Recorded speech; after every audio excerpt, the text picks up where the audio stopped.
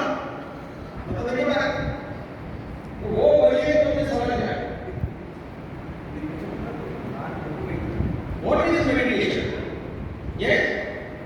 क्या मैं चाय बनाते बनाते मेडिटेशन कर सकता हूं ऑफ कोर्स मैं कॉन्फिडेंस नहीं होगा कर सकते हम चाय पर है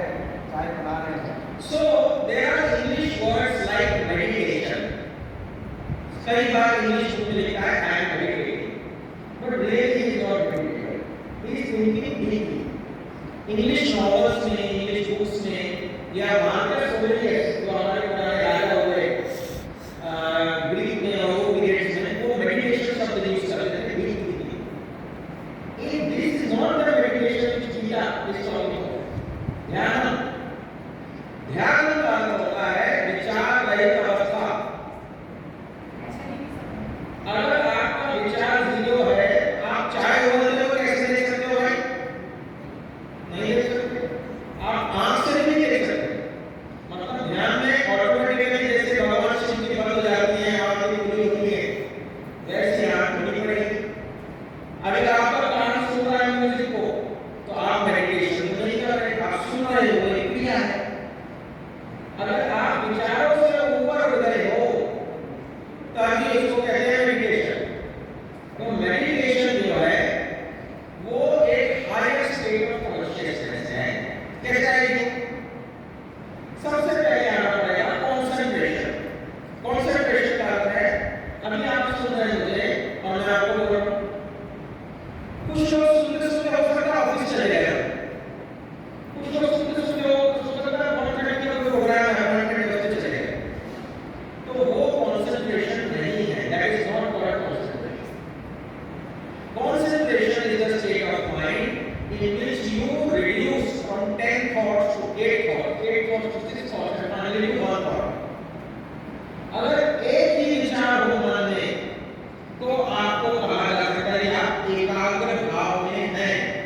you are in the state of concentration. फिर वही विचार में आप गहराई में गए तो हम कह सकते हैं you are in the state of contemplation. Contemplation माने विचार मंथन, गहराई में आता है। जैसे हम एक तरफ डिस्कस कर रहे हैं लेकिन ध्यान नहीं हम 10-15 निकल आए, ये क्या है? कॉन्टेम्पलेशन। अभी हम टॉपिक को जरा डिस्कस कर रहे हैं, ध्यान, meditation, we are not discussing anything else, this is contemplation. एक ही विचार में गहराई को कॉन्टेम्पलेशन। अब तीसरा